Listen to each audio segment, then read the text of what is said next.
Hello students, good morning. तो अपना next topic है scientific technique of Taylor. Scientific technique of Taylor ये अपना chapter number 2 principle of management का एक टॉपिक है। साइंटिफिक टेक्निक ऑफ टेलर ਇਹਦੇ ਵਿੱਚ ਸਭ ਤੋਂ ਪਹਿਲਾ ਪੁਆਇੰਟ ਆਪਾਂ ਪੜਾਂਗੇ functional ਫੋਰਮੈਨਸ਼ਿਪ। In this technique, Taylor suggests the division of factory in two departments: planning departments, production departments। ਇਹ ਦੋ ਡਿਪਾਰਟਮੈਂਟ ਦੇ ਵਿੱਚ ਵੰਡਿਆ ਹੋਇਆ ਫੰਕਸ਼ਨਲ ਫੋਰਮੈਨਸ਼ਿਪ। ਅਗਰ ਆਪਾਂ ਗੱਲ ਕਰੀਏ ਇਹਦੇ ਅੰਦਰ ਪਲੈਨਿੰਗ ਡਿਪਾਰਟਮੈਂਟ ਦੀ ਅਤੇ ਉਸ ਤੋਂ ਬਾਅਦ ਗੱਲ ਕਰਾਂਗੇ ਪ੍ਰੋਡਕਸ਼ਨ ਡਿਪਾਰਟਮੈਂਟ ਦੀ। ਸਭ ਤੋਂ ਪਹਿਲਾਂ ਜੇਕਰ ਪਲੈਨਿੰਗ ਡਿਪਾਰਟਮੈਂਟ ਦੀ ਗੱਲ ਕਰੀਏ ਤਾਂ ਉਹਦੇ ਵਿੱਚ ਆਪਾਂ ਨੂੰ ਇਹ ਪਤਾ ਲੱਗਦਾ ਕਿ ਰੂਟ ਕਲਰਕ ਕਿਹੜੇ ਨੇਗੇ, ਕਿਸ ਤਰੀਕੇ ਨਾਲ ਆਪਣਾ ਸਿਸਟਮ ਚੱਲਦਾ ਅੰਡਰ ਦੀ ਪਲੈਨਿੰਗ ਡਿਪਾਰਟਮੈਂਟ 'ਚ ਰੂਟ ਕਲਰਕ ਆ ਜਾਂਦੇ ਨੇਗੇ। ਠੀਕ ਹੈ, ਇਹਨੂੰ ਆਪਾਂ ਡਿਟੇਲ 'ਚ ਪੜਾਂਗੇ। ਫਿਰ ਉਸ ਤੋਂ ਬਾਅਦ ਇਹਦੇ ਅੰਦਰ ਆ ਜਾਂਦਾ ਇੰਸਟਰਕਸ਼ਨ ਕਾਰਡ ਕਲਰਕ, ਫਿਰ ਟਾਈਮ ਐਂਡ ਕੋਸਟ ਕਲਰਕ, ਫਿਰ ਡਿਸਿਪਲਿਨ। ਜੇਕਰ ਆਪਾਂ ਆਪਰੇਸ਼ਨਲ ਡਿਪਾਰਟਮੈਂਟ ਦੀ ਗੱਲ ਕਰੀਏ ਤਾਂ ਉਹਦੇ ਵਿੱਚ gang boss, speed boss, repair boss ਅਤੇ ਇੰਸਪੈਕਟਰ ਆ ਜਾਂਦੇ ਨੇਗੇ। ਅਗਰ ਇਸ ਪੈਰੇ ਨੂੰ ਆਪਾਂ ਡਿਟੇਲ 'ਚ ਪੜ੍ਹਦੇ ਹਾਂ ਤਾਂ ਇਹਦੇ ਅੰਦਰ ਲਿਖਿਆ ਹੋਇਆ ਕਿ to develop specialisation in productivity, Taylor suggest under each department there must be some functional expert to supervise and guide instruct the workers as one foreman cannot be expert in every aspect of work, so Taylor stress on minimum 8 specialist or functional expert to supervise and give order to workers।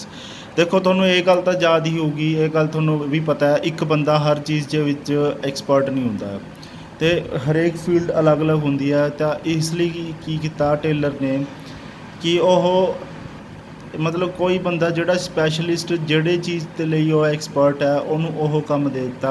ਉਹਨੇ 8 category ਦੇ ਵਿੱਚ divide ਕਰਤਾ। ਵੈਸੇ ਇਹ part 2 department ਦੇ ਵਿੱਚ ਆਉਂਦੇ ਨੇਗੇ, ਇੱਕ ਪਲੈਨਿੰਗ, ਇੱਕ ਪ੍ਰੋਡਕਸ਼ਨ ਡਿਪਾਰਟਮੈਂਟ, ਬਟ ਇਹਨਾਂ ਨੂੰ ਇਹਦੇ ਅੰਡਰ 8 ਕੈਟਾਗਰੀ 'ਚ ਡਿਵਾਈਡ ਕਰਤਾ, ਜਿਹਦੇ ਵਿੱਚ ਹਰ ਡਿਪਾਰਟਮੈਂਟ 'ਚ 4 ਪਾਰਟ ਕਰ ਦਿੱਤੇ। ਉਹਦੇ ਵਿੱਚ ਹਰੇਕ ਬੰਦੇ ਦੀ ਅਲੱਗ ਡਿਊਟੀਜ਼ ਲਗਾ ਦਿੱਤੀਆਂ, ਕਿਉਂਕਿ ਹਰੇਕ ਬੰਦਾ ਹਰ ਚੀਜ਼ 'ਚ ਐਕਸਪਰਟ ਨਹੀਂ ਹੋ ਸਕਦਾ। ਇਸ ਲਈ ਆਪਣੀ ਔਰਗੇਨਾਈਜੇਸ਼ਨ ਨੂੰ ਸਕਸੈਸਫੁਲੀ ਚਲਾਉਣ ਵਾਸਤੇ ਹਰ ਚੀਜ਼ ਦੇ ਵਿੱਚ ਐਕਸਪਰਟ ਹੋਣਾ ਬੜਾ ਜ਼ਰੂਰੀ ਹੈ। ਠੀਕ ਹੈ, ਅਤੇ ਇਹ ਇਹਦੇ ਅੰਦਰ ਆ ਜਾਂਦਾ। ਅਤੇ ਉਸ ਤੋਂ ਬਾਅਦ ਜੇਕਰ ਆਪਾਂ ਗੱਲ ਕਰੀਏ, each boss will be specialised in one aspect of work and while observing and instruct worker will be definitely specialization, so this technique in the extension of principle of division of labor। a division of labor ਦਾ ਇੱਕ extension part ਹੈ। Taylor said foreman must be intelligent, educated and energetic ਤੇ honest, specialized or professional expert।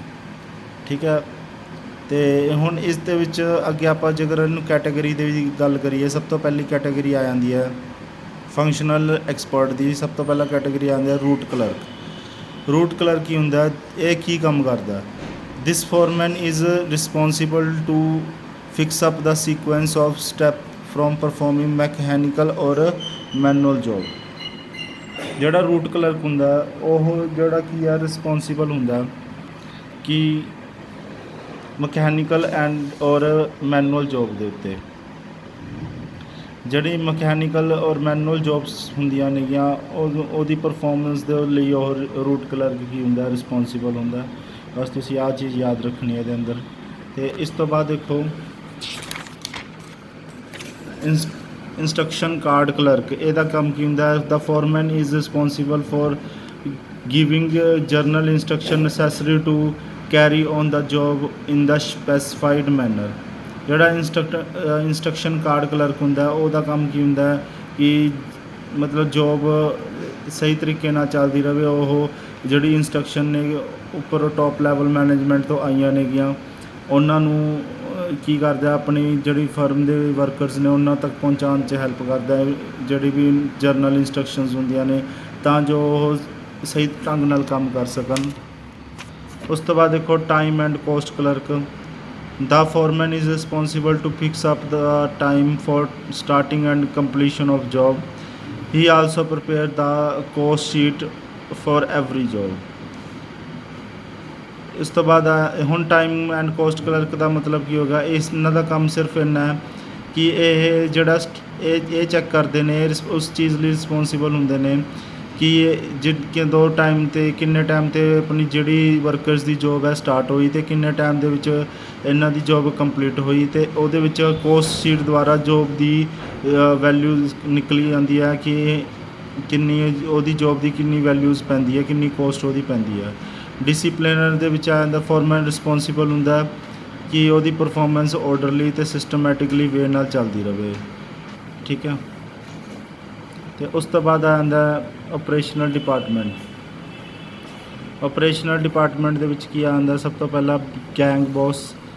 He arrange all the machines, tools and other resources required performance of this job so that there is no delay. Gang boss ਦੇ ਵਿੱਚ ਕੀ ਹੁੰਦਾ ਕਿ ਉਹ ਸਾਰੀਆਂ ਮਸ਼ੀਨਾਂ ਦੇ tools ਨੂੰ ਇਕੱਠਾ ਕਰਕੇ ਰੱਖਦਾ ਹੈ ਤਾਂ ਜੋ ਜਿਹੜੇ ਵਰਕਰ ਕੰਮ ਕਰ ਰਹੇ ਨੇ ਉਹਨਾਂ ਨੂੰ ਹੁਣ ਆਪਣੇ ਮਸ਼ੀਨ ਦੇ ਟੂਲਸ ਨਾ ਲੱਭਣੇ ਪੈਣ ਅਤੇ ਆਪਣਾ ਟਾਈਮ ਵੇਸਟ ਨਾ ਕਰਨ, ਤਾਂ ਜੋ ਪਹਿਲਾਂ ਹੀ ਸਾਰੀ ਚੀਜ਼ਾਂ ਨੂੰ ਅਰੇਂਜ ਕਰਕੇ ਰੱਖਦਾ ਤਾਂ ਜੋ ਹਰੇਕ ਦਾ ਕੰਮ ਸਮੂਥਲੀ ਤਰੀਕੇ ਨਾਲ ਚੱਲਦਾ ਰਹੇ। ਉਸ ਤੋਂ ਬਾਅਦ ਆਉਂਦਾ ਸਪੀਡ ਬੌਸ। ਸਪੀਡ ਬੌਸ ਦੇ ਵਿੱਚ ਕੀ ਆਉਂਦਾ, the foreman assure timely completion of job. ਜਿਹੜਾ ਫੋਰਮੈਨ ਹੁੰਦਾ ਉਹ ਇਹ ਚੈੱਕ ਕਰਦਾ ਕਿ ਇਹ ਜਿਹੜਾ ਜੋਬ ਹੈ, ਜਿਹੜਾ ਵੀ ਤੁਸੀਂ ਕੰਮ ਕਰ ਰਹੇ ਹੋ ਉਹ ਟਾਈਮਲੀ ਕੰਪਲੀਟ ਹੋ ਜੇ, ਮਤਲਬ ਕਿਸੇ ਤਰੀਕੇ ਨਾਲ ਉਹਦੇ ਉੱਤੇ ਡਿਲੇ ਨਾ ਹੋਏ।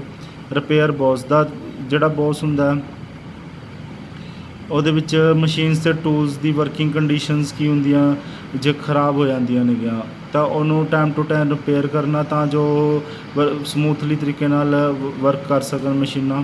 ਇੰਸਪੈਕਟਰ ਉਹ ਚੈੱਕ ਕਰਦਾ ਹੈ ਕਿ ਜਿਹੜਾ ਪ੍ਰੋਡਕਟ ਬਣਾਇਆ ਜਾ ਰਿਹਾ ਉਹਦੀ ਕੁਆਲਿਟੀ ਸਹੀ ਹੈ ਜਾਂ ਨਹੀਂ, ਇਹ ਸਾਰੀ ਚੀਜ਼ਾਂ ਚੈੱਕ ਕਰਦਾ ਹੈ। ਤਾਂ ਸਟੂਡੈਂਟਸ ਆਈ ਹੋਪ ਸਾਰਿਆਂ ਨੂੰ ਇਹ ਪਹਿਲਾ ਪੁਆਇੰਟ ਕਲੀਅਰ ਹੋ ਗਿਆ ਹੋਊਗਾ। ਜੇ ਅਗਰ ਕਿਸੇ ਨੂੰ ਡਾਊਟ ਹੈ ਤਾਂ ਮੈਨੂੰ ਪੁੱਛ ਸਕਦਾ। ਅਤੇ ਆਪਣਾ ਖਿਆਲ ਰੱਖੋ, ਸੁਰੱਖਿਅਤ ਰਹੋ। ਜੈ ਹਿੰਦ।